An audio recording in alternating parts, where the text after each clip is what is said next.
Hello friends, ओम श्री गणेशाय नमः। जय माता दी। आप सभी का स्वागत है आपके अपने यूट्यूब चैनल पर। आप सभी को नवरात्रि की हार्दिक शुभकामनाएं। आज हम नवरात्रि के तीसरे दिन पर दुर्गा सप्तशती पाठ की चौथे और पांचवें अध्याय को प्रस्तुत कर रहे हैं। फ्रेंड्स, वीडियो शुरू करने से पहले आपसे रिक्वेस्ट है, अगर आप हमारे चैनल पर नए हैं और आपने अभी तक चैनल को सब्सक्राइब नहीं किया है तो प्लीज सब्सक्राइब कीजिएगा चैनल को, साथ ही प्रेस कीजिएगा बेल आइकन को, जिससे नए वीडियो से रिलेटेड नोटिफिकेशन आपको तुरंत प्राप्त हो सके। और वीडियो पसंद आने पर वीडियो को लाइक और शेयर जरूर कीजिएगा ताकि सभी भक्तों को इस वीडियो का लाभ प्राप्त हो सके। और कमेंट बॉक्स में जय माता दी जरूर लिखिएगा। या देवी सर्वभूतेषु शक्तिरूपेण संस्थिता नमस्तस्यै नमस्तस्यै नमस्तस्यै नमो नमः। चतुर्थ अध्याय प्रारंभ। इंद्रादि देवताओं द्वारा देवी की स्तुति। महर्षि मेधा बोले, देवी ने जब पराक्रमी दुरात्मा महिषासुर को मार गिराया और असुरों की सेना को मार दिया, तब इंद्रादि समस्त देवता अपने सिर तथा शरीर को झुकाकर भगवती की स्तुति करने लगे। जिस देवी ने अपनी शक्ति से यह जगत व्याप्त किया है और जो संपूर्ण देवताओं तथा महर्षियों की पूजनीय है, उस अंबिका को हम भक्ति पूर्वक नमस्कार करते हैं। वह हम सबका कल्याण करे। जिस अतुल प्रभाव और बल का वर्णन भगवान विष्णु, शंकर और ब्रह्मा जी भी नहीं कर सके, वही चंडिका देवी इस संपूर्ण जगत का पालन करे और अशुभ भय का नाश करे। पुण्यात्माओं के घरों में तुम स्वयं लक्ष्मी रूप हो और पापियों के घरों में तुम अलक्ष्मी रूप हो, और सतकुल में उत्पन्न होने वालों के लिए तुम लज्जा रूप होकर उनके घरों में निवास करती हो। हम दुर्गा भगवती को नमस्कार करते हैं। हे देवी, इस विश्व का पालन करो। हे देवी, हम तुम्हारे अचिंत्य रूप का किस प्रकार वर्णन करें। असुरों का नाश करने वाले भारी पराक्रम तथा समस्त देवताओं और दैत्यों के विषय में जो तुम्हारे पवित्र चरित्र हैं, उनका हम किस प्रकार वर्णन करें। हे देवी, त्रिगुणात्मिका होने पर भी तुम संपूर्ण जगत की उत्पत्ति का कारण हो।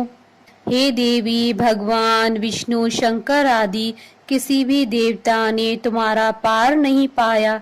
तुम सबकी आश्रय हो। यह संपूर्ण जगत तुम्हारा ही अंश रूप है, क्योंकि तुम सबकी आदि भूत प्रकृति हो।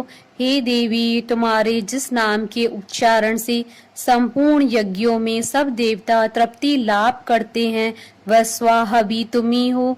इसके अतिरिक्त तुम पितरों की तृप्ति का कारण हो, इसलिए सब आपको स्वधा कहते हैं। हे देवी, वह विद्या जो मोक्ष को देने वाली है, जो अचिंत्य महाज्ञान स्वरूपा है, तत्वों के सार को वंश में करने वाले, संपूर्ण दोषों को दूर करने वाले, मोक्ष की इच्छा वाले मुनिजन जिसका अभ्यास करते हैं, वह तुम ही हो। तुम ही वाणी रूप हो और दोष रहित ऋग तथा यजुर्वेदों की एवं उद्गीत और सुंदर पाठों के पाठ वाले सामवेद की आश्रय रूप हो। तुम भगवती हो। इस विश्व की उत्पत्ति एवं पालन के लिए तुम वार्ता के रूप में प्रकट हुई हो और तुम संपूर्ण संसार की पीड़ा हरने वाली हो। हे देवी, जिससे सारे शास्त्रों को जाना जाता है, वह मेधा शक्ति तुम ही हो और दुर्गम भव सागर से पार करने वाली नौका भी तुम ही हो।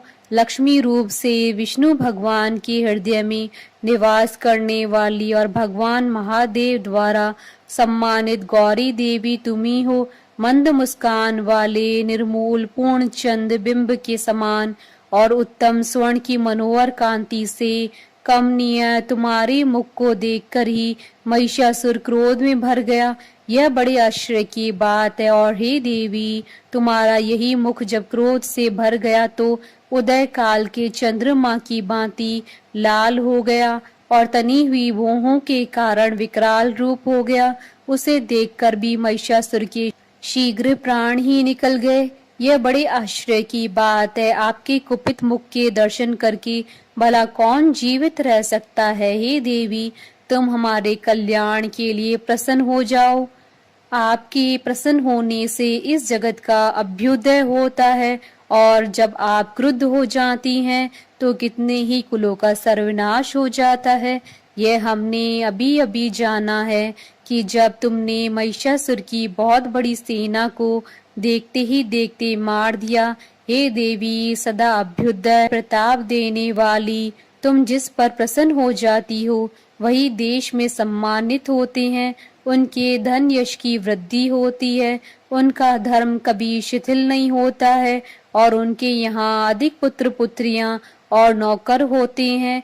हे देवी, तुम्हारी कृपा से ही धर्मात्मा पुरुष प्रतिदिन श्रद्धा पूर्वक यज्ञ करता है और धर्मानुकूल आचरण करता है, और उसके प्रभाव से स्वर्गलोक में जाता है, क्योंकि तुम तीनों लोकों में मनवांचित फल देने वाली हो।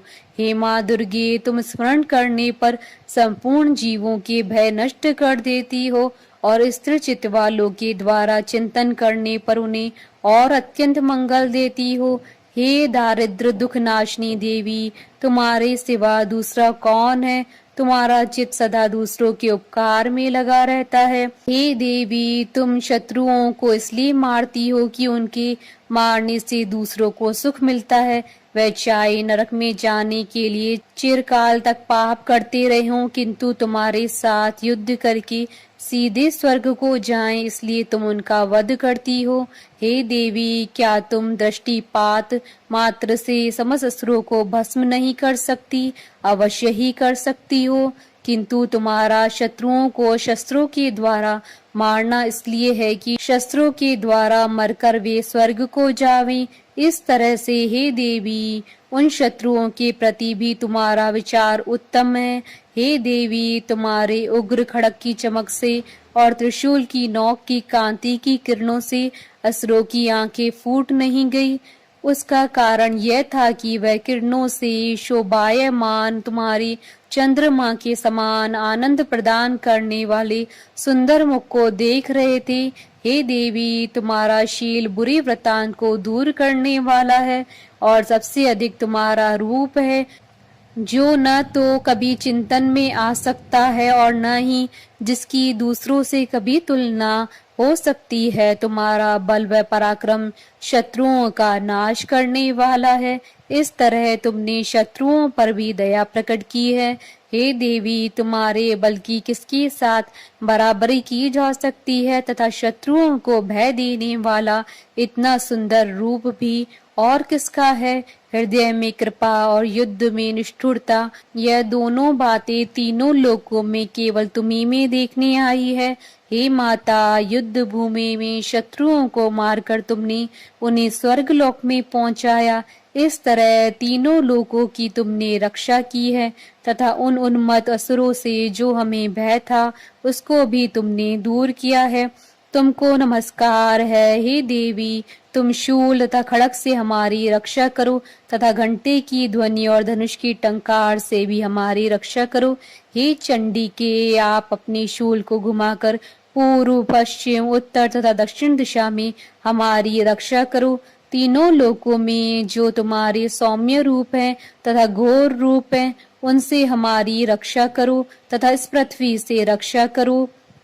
हे अंबिके, आपके कर पल्लवों में जो खड़ग शूल और गदा आदि शस्त्र शोभा पा रहे हैं, उनसे हमारी रक्षा करो। महर्षि बोले कि इस प्रकार जब सब देवताओं ने जगत माता भगवती की स्तुति की और नंदन वन के पुष्पों तथा गंध अनुलेपों द्वारा उनका पूजन किया, और फिर सबने मिलकर जब सुगंधित व दिव्य धूपों द्वारा उनको सुगंधी निवेदन की, तब देवी ने प्रसन्न होकर कहा, हे देवताओं, तुम सब मुझसे मनवांछित वर मांगो। देवता बोले, हे भगवती, तुमने हमारा सब कुछ कार्य कर दिया, अब हमारे लिए कुछ भी मांगना बाकी नहीं रह गया, क्योंकि तुमने हमारे शत्रु महिषासुर को मार डाला है।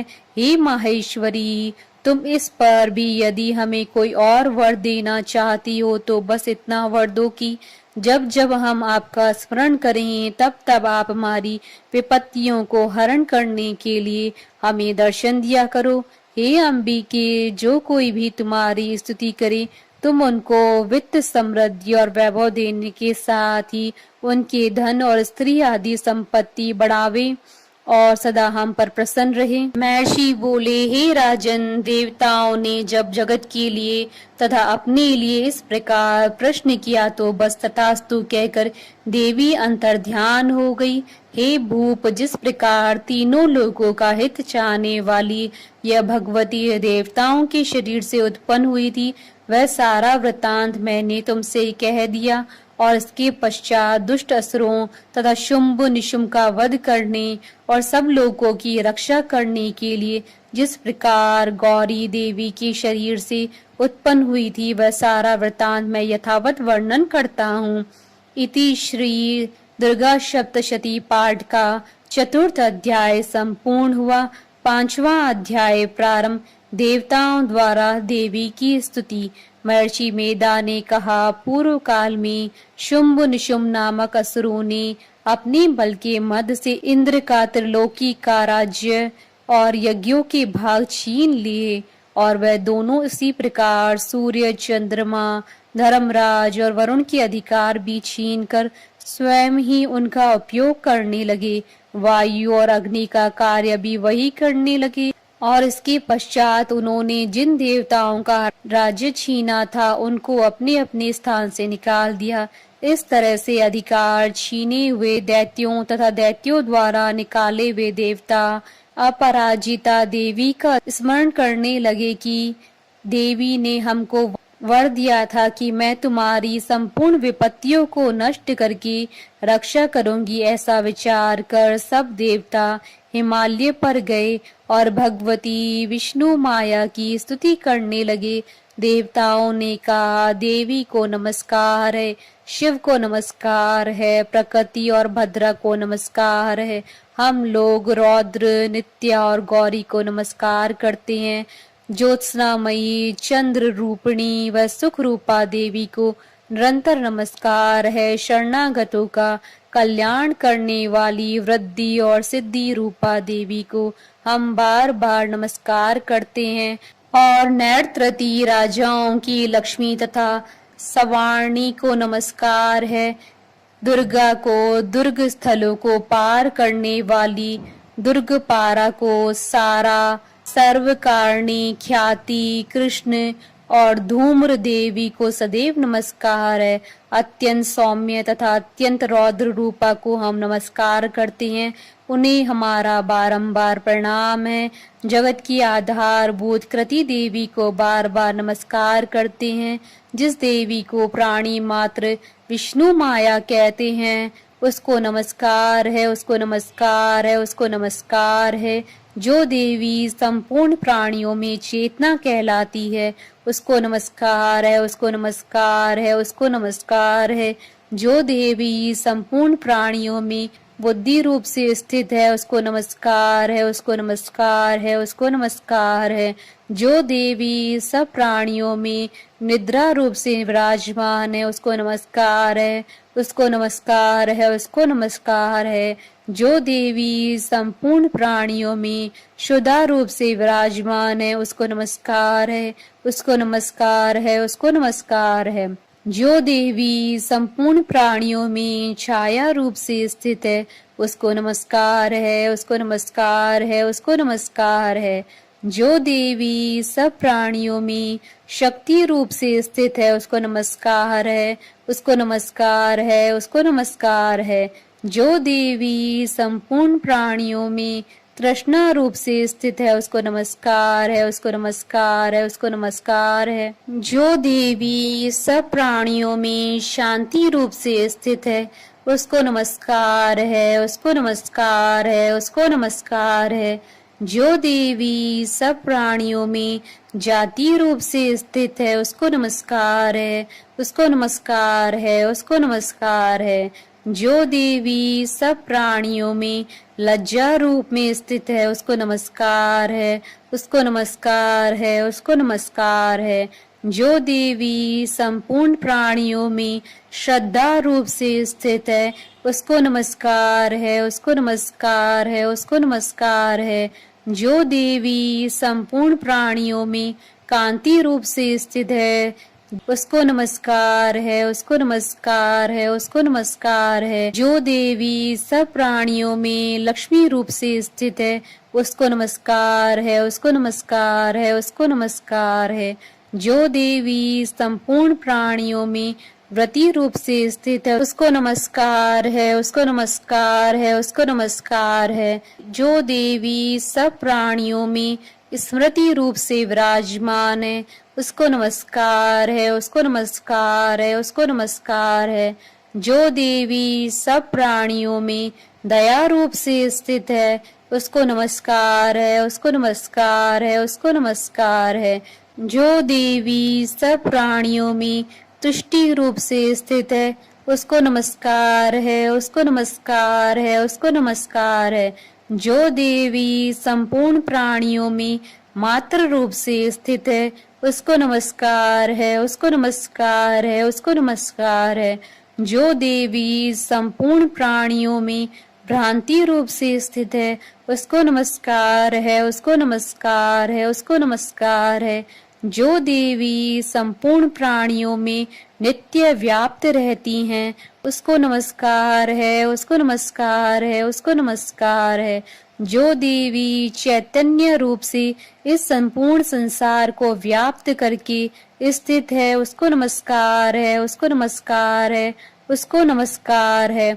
पूर्व काल में देवताओं ने अपने अभीष्ट फल पाने के लिए जिसकी स्तुति की है और देवराज इंद्र ने बहुत दिनों तक जिसका सेवन किया है, वह कल्याण की साधना भूता ईश्वरी हमारा कल्याण और मंगल करे तथा सारी विपत्तियों को नष्ट कर डाले। असुरों के सताए हुए हम संपूर्ण देवता उस परमेश्वरी को इस समय नमस्कार करते हैं तथा जो भक्ति पूर्वक स्मरण किए जाने पर तुरंत ही सब विपत्तियों को नष्ट कर देती हैं, वह जगदम्बा इस समय भी हमारा मंगल करके हमारी समस्त विपत्तियों को दूर करे। महर्षि मेधा ने कहा, हे राजन, इस प्रकार जब देवता स्तुति कर रहे थे तो उसी समय पार्वती देवी गंगा में स्नान करने के लिए आई। तब उनके शरीर से प्रकट होकर शिवा देवी बोली, शुंभ दैत्य के द्वारा स्वर्ग से निकले हुए और निशुंभ से हारे हुए यह देवता मेरी स्तुति कर रहे हैं। पार्वती के शरीर से अंबिका निकली थी, इसलिए उसको संपूर्ण लोक में कौशिकी कहते हैं। कौशिकी के प्रकट होने के पश्चात पार्वती देवी के शरीर का रंग काला हो गया और वह हिमालय पर रहने वाली कालिका देवी के नाम से प्रसिद्ध हुई। फिर शुंभ और निशुंभ के दूत चंड मुंड वहां आए और उन्होंने परम मनोहर रूप वाली अंबिका देवी को देखा। फिर वह शुंभ के पास जाकर बोले, महाराज, एक अत्यंत सुंदर स्त्री हिमालय को प्रकाशित कर रही हैं।